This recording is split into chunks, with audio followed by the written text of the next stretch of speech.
sa vaccination, Spain, commuter sa kabaranggayan, bilang kabahin sa programa. Nagapabatuon man nga sa Iloilo City, palangga ang tanan. Hindi lang ang katawhan, kundi pati man ang mga kasapatan. Luyag mo pala sang pagbago? O kung gusto mo nga pag-uhon ng mga butang na hindi na maayo para sa imo, kung nagapangita ka sang sabat, ininaang tion, agud magmuklat. My name is Vince Polito, and I'm program director and assisting with marketing and every other dimension of the business. Really here to help the business grow at the Real Recovery Programming Center. We help people transform at the identity level first so that their behavior then follows. It's a much gentler path. It's much more effective. It's long-lasting.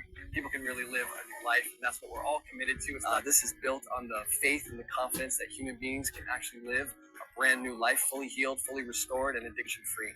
Ang Real Recovery Programming Center o kung RRPC ang pinakaunang nga holistic family refuge kag treatment center sa Guas, ang Luzon. Nakasandig ang ilang pagserbisyo sa ilang pagpati nga ang tanan nga tawo ang may tsansa nga mga buhi kag magbago. So, as a social worker, gina-understand ginamon nga amo na ang naging outcome sang batasan sa isa ka tawo. So, as a social worker, gina-restore na mo ng ilang social functioning and also gina-kuligan na mo sila nga i-rebuild ang ilang social functioning. Paagi sa RRPC, mayara sa mga nagkalain-lain nga aktibidades na ginatanyag sa mga kliyente kung saan gina-measure ang ilang mental capacities. Bilang isa ka psychometrician, aragid sa akon nga tagipusoon nga ang tagsa-tagsa ka mga kliyente namon may aragid sang ginaagyan. Hindi pa ulihi ang tanan. Sa Real Recovery Programming Center, mahimo mabayluhan ang paglaom sa matutuon na pagbago. Sa tanan nga may problema sa drugs, alcohol, and gambling, you can visit here in Real Recovery Programming Center. They can help you. Sa dugang impormasyon kag palamangkutanon, mahimo nyo bisitahon ang Facebook page ng RRPC Real Recovery Programming Center o kung i-contact ang ilang mga numero nga 0939-3022-088 kag 0956-4156606. Your journey to recovery begins today.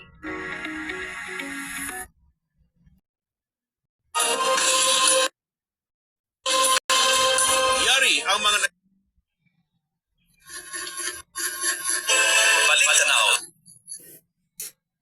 The RMN Iloilo Year-End Report. Yari ang babalitas sa bulas Agosto. Ako si Radyoman Eric John Pamplona. Hulyo 1 sa balita. Agosto 1 sa balita lokal. Lokal.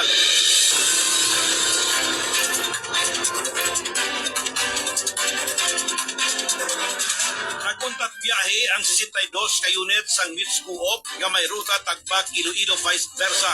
Yan demanda sa masubra sa gatus ka driver kag passenger assistance officer Bunpao ang paghatag sa incentive sa isa ka bulan nga service contracting. Luyag sa mga ini nga may istorya ang ila chairwoman nga si Annabel Falie para maklaruhan ang ila reklamo apang wala nagasaba.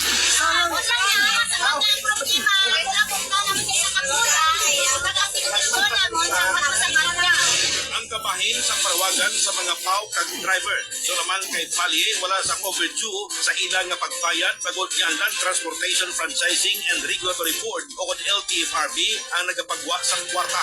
Wala na siya overdue kaya LTFRB na ang release sa kwarta sa mga ang kabahin sang pahayag ni Annabel Falie. Sa balita international.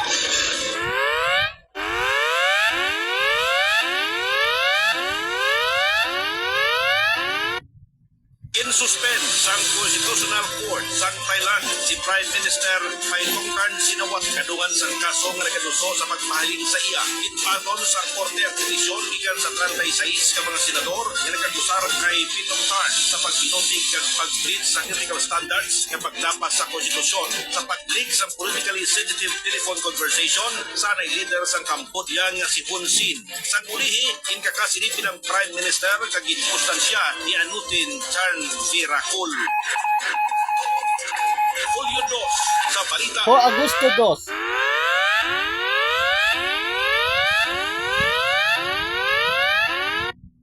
Lokal. Nabuhag ang bilog nga probinsya sa Antique matapos nalipong nga masubang 250 ka mga estudyante sa barangay Pisanan, Sipalom. Sunod kay Mr. Prudencio M. Rubis, Principal 3 sa Pisanan National High School, na panimahuan ang kangay dulot kag luto nga bayabas sa lugar. According sa mga bata, hindi na nagdapiyab lang nga daw baho kabayapan.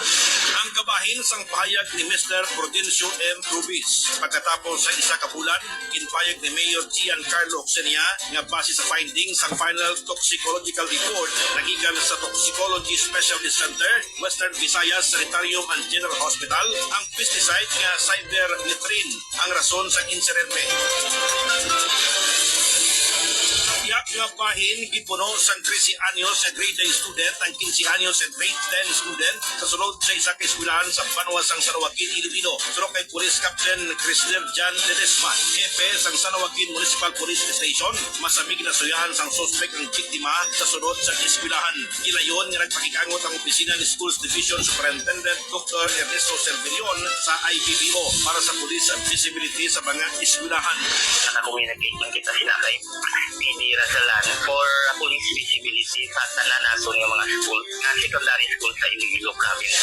Ang kabahin sang pahayag ni Schools Division Superintendent Dr. Ernesto Servillon. Hulyo 3 sa Agosto entertainment. 3.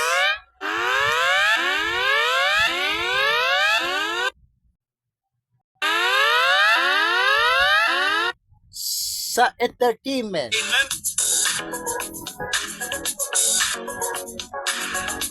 Natibiriya sa Giri Hill. Base sa statement, ang duwa ka mga stars ang nagatutok sa co-parenting. Sa Kati kaga Orlando ang may anak nga 4 ka tuig nga si Daisy Dove nga ginbunag sa Agosto 2020.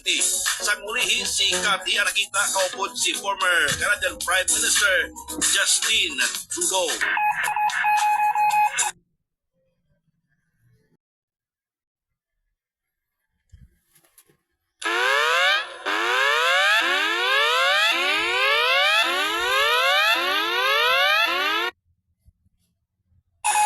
Hulyo 8 sa Hulyo balita Agosto lokal. 8. Ginbulgar ni 5th District Board Member Rolex Subico sa iya privilege suite sa regular nga sesyon sang sangguniang panalawigan ang magdata nga baperay sang boto sa nagligad nga eleksyon sa probinsya. Suro kay Board Member Subico, nakalapot sa iya atensyon ang madata kag garapal nga district-wide vote buying sang iya ginakabig powerful couple nga wala man niya gidhingatan. I know bahas pa ng wife team for both considered as the power couple in the province and who have allegedly spent huge amounts of money to buy votes. Ang kabahin sang pahayag ni 5th District Board Member Rolex Tupas Subtico.